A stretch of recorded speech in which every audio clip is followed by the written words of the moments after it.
ഞാനൊരു 23-24 ദിവസത്തിന് ശേഷം തൃപ്പൂണിത്തുറയിൽ തിരിച്ചെത്തി. ഞാൻ പാലക്കാടേക്ക് പുറപ്പെടുമ്പം എന്നോടൊപ്പം നിന്ന് എന്നെ അനുകരിച്ച് യാത്രയാക്കിയ ബാബുച്ചേട്ടൻ കൃത്യമായിട്ട് പോളിംഗ് ബൂത്തിൽ വന്നപ്പോൾ ബാബുച്ചേട്ടന്റെ കൂട്ടത്തിൽ വോട്ട് ചെയ്തു. തിരിച്ചിതാ ഇപ്പോൾ തന്നെ പാലക്കാട് നിയോജക മണ്ഡലത്തിലേക്ക് പോവുകയാണ്. ജനാധിപത്യത്തിന്റെ ഒരു വലിയ ഉത്സവം, അല്ലെങ്കിൽ ജനാധിപത്യത്തിന്റെ ഏറ്റവും പ്രാധാന്യമുള്ള ദിവസങ്ങളിൽ ഒന്നാണ് തെരഞ്ഞെടുപ്പ് എന്ന് പറയുന്നത്. എല്ലാവരും അതേ ഉത്തരവാദിത്തത്തോട് കണ്ട് പോളിംഗ് ബൂത്തുകളിൽ എത്തുക, വോട്ടുകൾ ചെയ്യുക എന്നാണ് ഈ അവസരത്തിൽ പറയാനുള്ളത്. അതെ,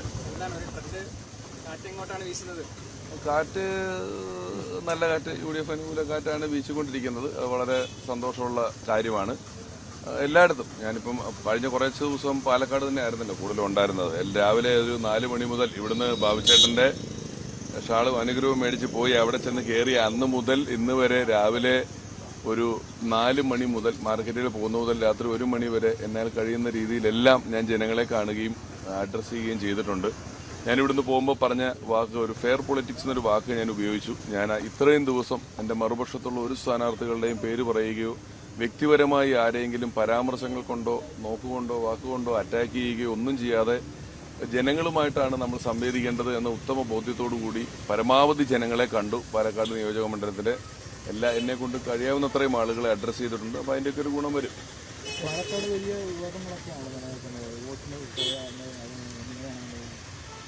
ഞാൻ ചെന്ന ദിവസം മുതൽ ആദ്യം ദുർബലനായ സ്ഥാനാർത്ഥി എന്നായിരുന്നു പറഞ്ഞിരുന്നത്. പിന്നെ രാഷ്ട്രീയമില്ല എന്ന് പറഞ്ഞു. ശരിക്കും ഈ വോട്ട് ചെയ്യാൻ ഈ ക്യൂവിൽ നിൽക്കുന്ന എല്ലാ ജനങ്ങളും രാഷ്ട്രീയക്കാരാണ്. ജനാധിപത്യത്തിൽ രാഷ്ട്രീയക്കാരൻ എന്ന് പറയുന്നൊരു സ്ഥലമൊന്നുമില്ല. വോട്ട് ചെയ്യാൻ അവകാശമുള്ള ഈ രാഷ്ട്രീയക്കാരെ തെരഞ്ഞെടുക്കുന്ന ജനങ്ങളാണ് ഏറ്റവും വലിയ രാഷ്ട്രീയക്കാർ. അപ്പം ഞാൻ രാഷ്ട്രീയക്കാരനല്ല എന്ന് ഇവർ പറഞ്ഞു വരുത്തി.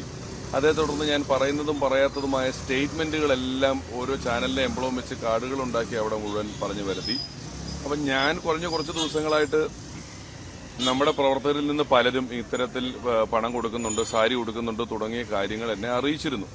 നമുക്ക് അതിലൊന്നും ഒന്നും ചെയ്യാൻ പറ്റില്ല. കാരണം ഒന്നിനും തെളിവുകളോ മറ്റു കാര്യങ്ങളോ ഒന്നും തന്നെ ഇല്ല. ഇത് അറിയിച്ചു. അതുകൊണ്ട് ഞാൻ നിയമപരമായിട്ട് അവിടുത്തെ ഇലക്ഷൻ കൺവീനർ എന്ന് പറയുന്ന പാർട്ടിയുടെ മുതിർന്ന നേതാക്കൾ മിനിഞ്ഞാന്ന് തന്നെ ബന്ധപ്പെട്ട ആളുകൾക്ക് അതുമായി ബന്ധപ്പെട്ട് പരാതി കൊടുത്തിരുന്നു. ഇന്നലെയാണ് അത്തരത്തിലൊരു ദൃശ്യം പ്രചരിക്കപ്പെട്ടതും കാര്യങ്ങൾ കാണുകയും എല്ലാം ഉണ്ടായിട്ടുള്ളത്. അപ്പോഴും ഏറ്റവും ജനാധിപത്യ വിരുദ്ധമായ കാര്യങ്ങളാണ് അതിലുണ്ടായിട്ടുള്ളത്.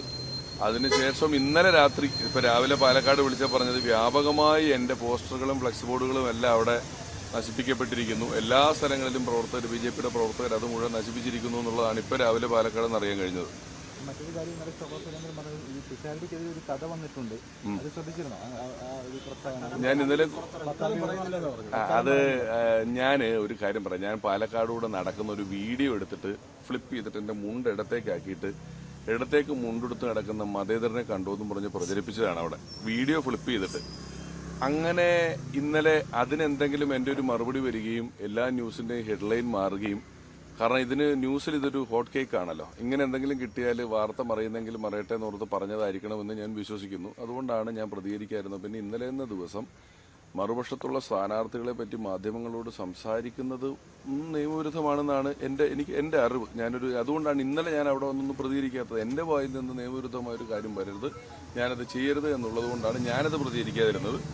ബാക്കി അതുമായി ബന്ധപ്പെട്ട കാര്യം പറയാം.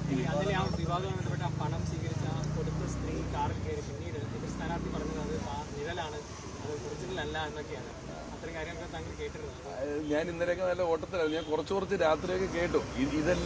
ഇതൊന്നും ഞാനെന്നൊരാൾ വന്നിട്ട് ഇത് അങ്ങനെയല്ല, നിങ്ങൾ നോക്കൂ, അത് നിഴലില്ലെന്നും പറയേണ്ട ആവശ്യമില്ല. നമ്മള് ഈ പൊതുജനങ്ങളുടെ കോമൺ സെൻസ് എന്നുള്ള വാക്ക് തന്നെ ഒരു കോമൺ മാനുമായിട്ട് ബന്ധപ്പെട്ടുള്ള സെൻസാണ്. കോമൺ സെൻസ് എന്ന് പറയുന്നത് മനുഷ്യർ സ്വാഭാവിക യുക്തിയിൽ മനസ്സിലാക്കാവുന്ന കാര്യങ്ങളെ ഇതിലെല്ലാം ഉള്ളൂ. വളരെ സ്വാഭാവികമായ യുക്തിയിൽ കണ്ട വിഷ്വൽസും പറഞ്ഞ കാര്യങ്ങളൊക്കെ ഒത്തുനോക്കിയാൽ മനസ്സിലാക്കാവുന്ന കാര്യങ്ങളല്ലേ ഉള്ളൂ. ഇനി ഞാൻ അതിന് ആധികാരികമായി എന്തെങ്കിലും ഒരു ഉറപ്പ് തരികയോ സ്റ്റേറ്റ്മെന്റ് പറയേണ്ട ഒന്നുമായിട്ടുള്ള ആവശ്യങ്ങളില്ല.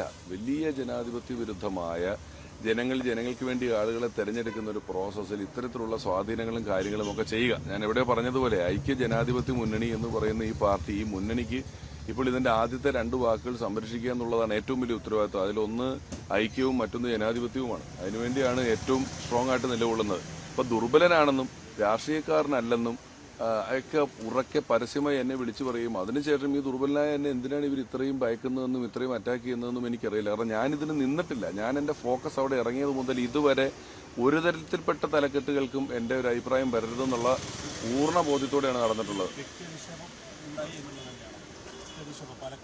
എന്നല്ലേ അത് നിശബ്ദ പ്രചാരണത്തിന്റെ ദിവസം എതിർ സ്ഥാനാർത്ഥിയെ പറ്റി ഇങ്ങനെ ഒരു കാര്യം പറയുക എന്ന് പറയുന്നത് അത് തന്നെയല്ലേ? അത്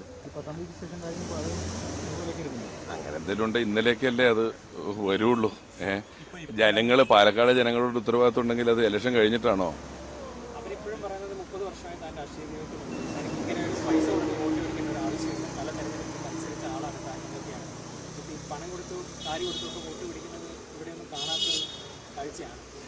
അത് കാണാത്ത കാഴ്ചയാണെന്നുള്ളൂ, കണ്ടു എന്നുള്ളൂ. ഇപ്പം അത്രേ ഉള്ളൂ. ആയിക്കോട്ടെ, ഞാനിപ്പം തന്നെ